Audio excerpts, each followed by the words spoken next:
Bitcoin is now at $72,000. That's right, 72,000 US dollars for one Bitcoin. Now, for those not paying attention, this is a new all-time high for Bitcoin, and it's honestly not even really that surprising. I've been talking about new all-time highs for Bitcoin for some time now. You guys can go back to look at my previous videos saying that we could potentially get as high as maybe even 200,000 or so before November. So Bitcoin being at 72,000 right now almost doesn't even feel like news. But I still want to talk about it because it is still very important.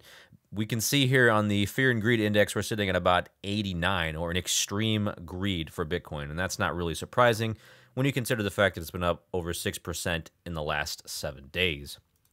Now, if we go ahead and take a look at our Bitcoin chart TA, what we can see here is that Bitcoin is in completely uncharted territory. So Bitcoin has jumped the chart and is essentially now making its own destiny. There are no more levels of resistance that Bitcoin can surpass in order for us to look at and determine where the next hurdle is going to be. So we're basically flying by the seat of our pants right now when it comes to Bitcoin chart TA. But there are some things that we can kind of parse out looking at previous cycles. For instance, we can see here that if we specifically look on the monthly RSI, that tells us the buying strength, the buying momentum of Bitcoin. Normally during a bull market or a bull market top, it normally goes up to about 90, or at least a little bit above 90. We've seen here in the past that it's actually exceeded that point multiple times here. And so far, Bitcoin's only sitting at 77. So that means that we still have more potential room left to run when we talk about our Bitcoin buying momentum.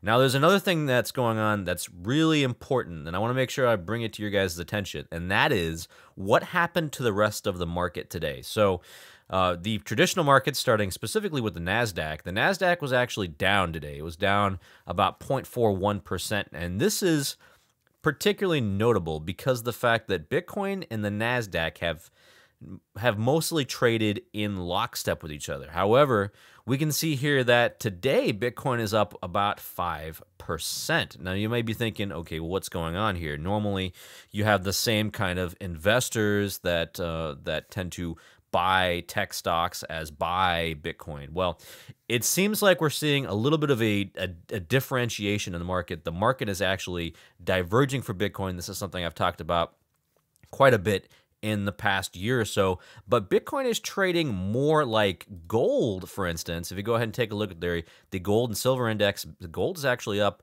over 2% today, and Bitcoin is trading more like gold because Bitcoin is largely seen nowadays as a store of value, as a digital gold, and some are using it to even hedge their portfolios. And the fact of the matter is that these spot ETFs make it easier for people to go and buy a Bitcoin or something that's tied to Bitcoin rather than actually purchasing Bitcoin and custodying it themselves.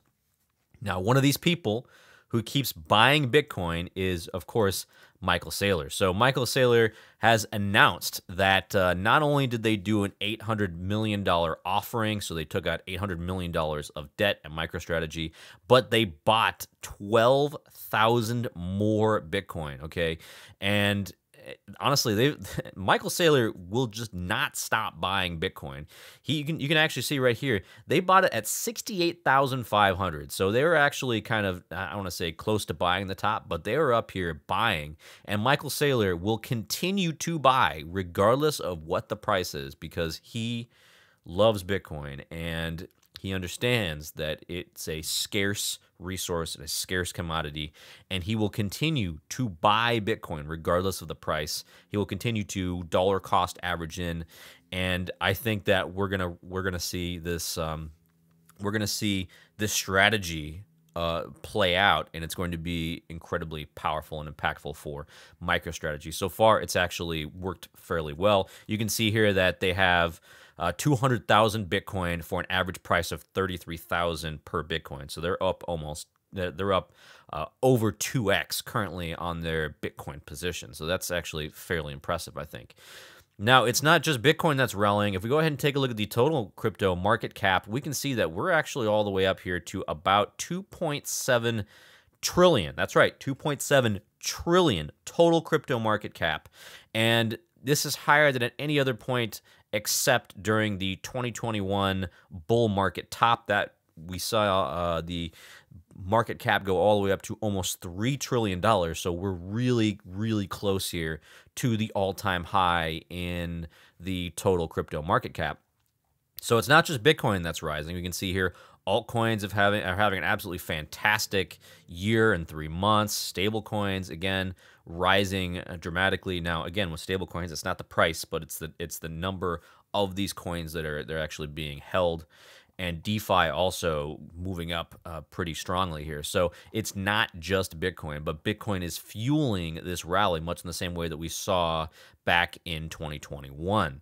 All right. Now, the other thing I want to go ahead and bring to your attention is the inflows for Fridays. I don't have the numbers for today, but when those do get posted, I'll make sure let you guys know. But for Friday, an additional 3.3 are 3,300 Bitcoin flowing into the spot ETFs. And I think today we're going to actually see much higher than we've seen on Friday because, again, we went all up to 72K. I imagine we're actually going to wind up having a larger inflow as well. Now, the other thing I want to talk about is the fees. So as Bitcoin's price hits a new yearly high, normally that translates into incredibly high fees. So if we go ahead and we take a look at how this normally plays out, we can go all the way back to, again, that 2021 bull market. And we can see here that during April, it went all the way up as high as $62. So $62 per Bitcoin transaction. That was incredibly high. However, we haven't seen anything like that just yet. In fact, our last value we had here is about $6.8. Okay, so $6.8 per transaction. That's not incredibly high for Bitcoin. In fact, that's lower than I would expect during this current bull run. And the reason why that's important is because as the transaction cost increases, you're much more likely to see people not be as active on the Bitcoin blockchain. So it's going to increase the expenses for things like ordinals and inscriptions. So, and then of course, Bitcoin related tokens that trade on Bitcoin's blockchain. So the reason why I think this is important is because in order to have a successful Bitcoin economy, I do think that we need to keep these transaction fees low. All right, so far it's been fairly low. I'm actually really surprised at this. I think this is actually fairly bullish as long as it stays low. Now, again, when it spikes up to these insanely high levels like $30, $40, $50, $60, that would be an immediate red flag for me, possibly, seeing that we could have a local top in the Bitcoin price like we've seen many times in the past. So that's something I'm going to be monitoring, and I will definitely let you guys know if I see that. Next, I want to talk about the miners, okay? We have to have a conversation about Bitcoin miners. Miners are going to be in a world of hurt here very shortly because the halving's coming up. But in the last year, miners have sold 30,000 Bitcoin, okay? So we start from March of 2023. We saw there's about 1.8 million Bitcoin, or I should say 1,850,000 Bitcoin. And then where we're at right now is actually 1,820,000 Bitcoin. So it's about 30,000 Bitcoin they've sold over the last year. And especially over, I would say, about year to date from the beginning of the year, they've emptied out their coffers incredibly quickly. I mean, they've been selling just everything, and it's been apparent in the Bitcoin price. We've seen Bitcoin kind of move sideways for a little while. If we put this up next to the price, we can actually see points in which Bitcoin actually moved sideways because miners were selling so many Bitcoin. And then something kind of started to change, and that was likely the Bitcoin spot ETFs getting approved, but that kind of moved the price up, and miners continued to sell. However, this selling didn't seem to affect the price as much. Now, that being said, I do think they're going to wind up they're not going to sell as much after the actual halving happens. So I think that we're going to actually see this kind of even out a little bit after the halving.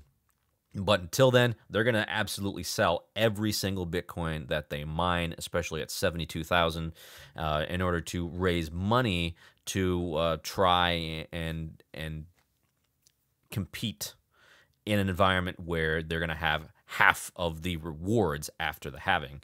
Now, the last thing I want to talk about is the U.S. economic calendar. So Monday, we didn't have anything really big going on.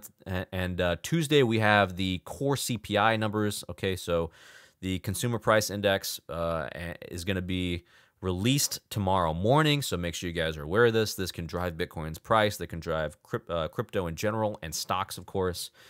And then, of course, on Thursday, we have the core PPI and the PPI numbers. Those are producer price index. And Friday, we also have the things like import price index, industrial production, and customer sentiment numbers. All right. So pretty big days. Again, Tuesday and Thursday, those are days we're going to see some huge volatility in the markets. All right, so that's all I've got for you guys today. Let me know what you guys think about miners selling, and if you think that's actually going to stop after, or at least go down after the halving, and what you guys think about Michael Saylor and MicroStrategy buying Bitcoin at 68K. Okay, I'm very interested in hearing what you guys have to say. Leave a comment below, and I'll catch you guys in the next video.